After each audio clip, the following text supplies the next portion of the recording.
I'm still processing this news. Um, the first reaction was just disbelief. No way that this man is gone.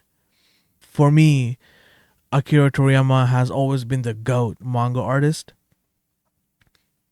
The joy that he has brought to my life is unimaginable, and words aren't truly enough for me to put it out there, but I'm going to try my best to express myself here. And that's all this video really is about, just me coping with this and kind of accepting it, and also want to share this with you guys and how y'all been feeling, because I know the impact this man has had in many of us, and especially me, bro. It goes long way back to when I was 6 years old, really. And for those who's been watching me for a while knows the impact, the influence Dragon Ball has had over my life. Goku has had over my life. So it isn't much of new information when it comes to my love for Dragon Ball, but I haven't necessarily spoken about when and where and how it all started. So that's what I wanna put it out there and express myself with. Going back to Sri Lanka, where I was born. This was October. I just turned 6, and in November, I just landed in Canada. It was winter season, snowstorm. It was cold. I was fully aware that I was in a different planet altogether. Because until that point, I've never experienced anything like Canada. I was 6. I just turned 6, and I haven't fully realized that okay, this is going to be my new home. And my parents decided to move to a French province due to job opportunity. We were living in a basement for a couple of years because we were broke, and that's all we were able to afford. And being in a French province by law, as an immigrant, you have to go to a French school, and I didn't know any French, so I grew up very timid for the first couple of years until I got used to the language. I got familiar with the country and the culture. It was tough for me. But it was during that time when I first came here, when we were staying at our family friend's house. This was like the first day or first week when we got to Canada. I don't remember the exact detail of everything, but I remember this one moment. It was late night. It was past midnight, and there was this cartoon channel that was on. So they just kind of played it for me and my little sister to just watch, and that's when I first witnessed the greatness that is Dragon Ball Z. It was the anime.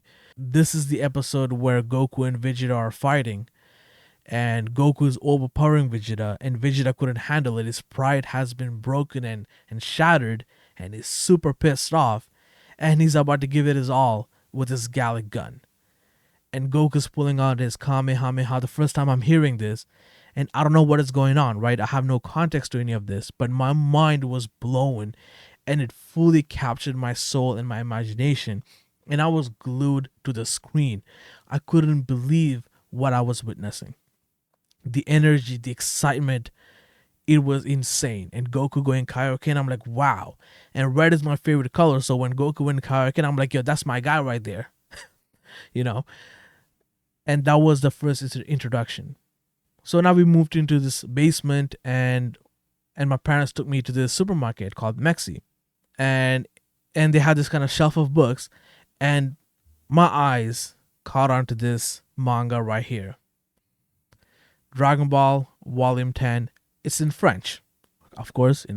My childhood, I grew up reading Dragon Ball in French, so this is the kind of edition they had. And they didn't have volume 1, they had volume 10, so they had a bunch of volumes. It was like all over the place, and I was looking through them, and this cover attracted me, right? Goku standing on this jeep looks very cool and badass, and it was Kid Goku. I'm like, what's interesting? But inside, it is the period where Goku and Vegeta are fighting. See right here. So I was like, yo, this is it. This is what I saw on television. I'm like, oh my goodness, I could actually hold this in my hand. I could actually go through this, because after that point, I never seen that episode again, because I don't know what it was. I don't know who to ask. We didn't have cable, and I had the episode in my hand. So that was my first introduction to just the idea of images in my hand, comic books and mangas or whatever, that this was possible. And obviously, as you can tell, so this was me when I picked up when I was 6 years old, is that OG copy is being beaten to death because this was my companion. This was my best friend as a kid. Because until that point, since I wasn't able to communicate with anybody, I didn't have much of a friends as a kid, right? Because I was very timid, I was scared, because everybody around me was speaking French and I couldn't respond because I don't know what the hell they were saying and I didn't know how to speak in French. So I was just in my corner with this manga and read it. To look at this, I literally had to glue it. Look at this. Look, like, y'all see this? Yeah, yeah. But this is how it all started. This all started. I even had my phone number right here. I had this sticker, my name and my phone number. So in case if I ever lost it, if whoever opened up the books or the phone number, they could bring it back to my home. You know what I'm saying? That's how much this book meant and how much Dragon Ball and Goku meant for me, because this was my companion. This was my entertainment at that point.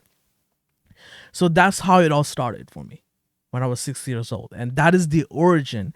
And I can go on and go on forever. That was the same year that I fell in love with cinema, in terms of like it opened up my mind to the idea of motion pictures with The Matrix.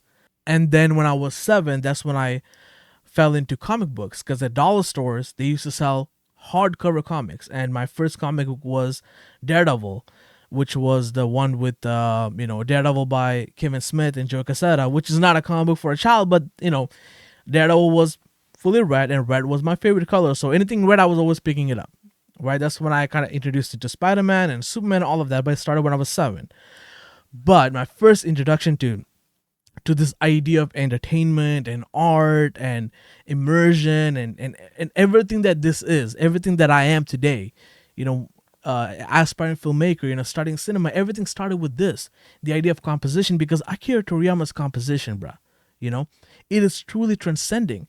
His paneling, right? His art, the flow, the way his action flows, it was so easy to follow, because as a kid, since I don't know how to read French, I would just follow the images, right? And then also, speaking of more volumes, I wasn't allowed to pick up a volume every week or anything, because my dad looked through the book and he was like, what is this?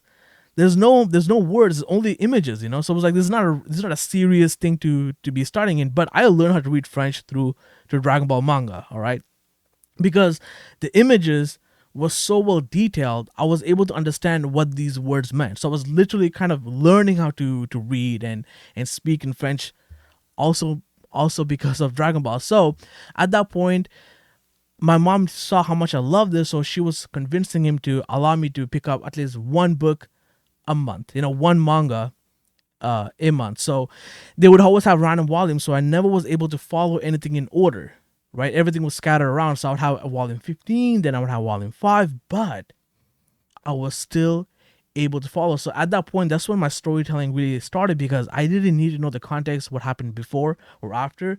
I learned how to experience the now, the present, what is going on in this moment. I was kind of filling up the gaps on my own and just experiencing the present in which this scene is taking place. And his art was everything, because it was so easy to follow. It was so easy to follow. So that was my visual storytelling. I learned a lot of my composition, a lot of my storytelling through Akira Toriyama's art. So without that man, I am not who I am today, right? I fell in love with aesthetics. I fell in love with training. I start training very, very young, and, right now I'm on a cut right now. I'm getting back in that zone. Your boy's gonna be back real soon, couple of months. Your boy's gonna be back. I fell in love with training because of Akira Toriyama, because I wanted to look like Goku. And of course, the comic books had a huge influence on me as well, because I grew up reading a lot of the 90s and early 2000s back issues, because that's all I was able to afford. So a lot of these idea of art growing up for a very, very long time, the first couple of years of my life, right, until I was like 11 years old, movies, manga, and comic books and video games were my thing. Those were the things that kept me entertained, that kept me happy, especially in an environment where it was quite tough because my mom and my dad were working like double shift 7 days a week. It was quite rough, so there wasn't much tolerance at home when I was a child. So a lot of my joy and patience, I learned so much from these characters. For me, it's now a world that was before Toriyama's passing and after Toriyama's passing. And I'm just here to show my love and my gratitude to the passion, to the love, to the excitement, to the inspiration he has brought to my life. And I carry Dragon Ball and its energy and soul with me every day. No matter how hard things get, Goku's always there. Some of y'all might know about those, those music videos back in the day, with Linkin Park. My jam right there, Linkin Park edits. Those were the days, man. I grew up with that. The toughest and the saddest part of it all is the fact that the man was 68 years old. And it's been years since he has shown this level of energy and passion and love towards Dragon Ball. Because for a while it felt like he was doing it by numbers. He was doing it because he had to. But the passion he had for Dragon Ball in the last few years, everything he's been building up to with Dragon Ball Daima and the other projects, it felt like he was ready to go for another round. And there was a lots of greatness that awaited us. And the fact that with all the love and passion back at its full heights, and for him to pass, and for him to not be able to see his passion project Daima come out and released and experienced, it is truly disheartening. And hopefully all of these projects can flourish the way they were meant to and they were intended to. But ultimately, I'm just thankful and grateful for the joy and the greatness he has brought to my life. I wouldn't be who I am today without Dragon Ball being part of my life, without Goku being part of my life, without his art being part of my life. So, thank you. Thank you so much for everything. May your soul rest in peace because you deserved it and you earned it.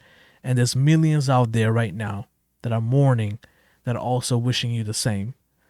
So, once again and forever, thank you.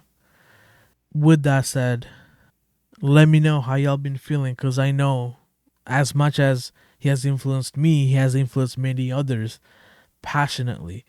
So let me know how y'all been feeling. Hopefully this video was something you guys were able to relate to. But ultimately was something just for myself to express and gather my thoughts and have an avenue where things can be a little bit more cohesive because I've been all over the place and I just needed a point of focus where I could truly express myself, and this was it. So thank you for listening if you're still here, and see y'all on my next one. Salute.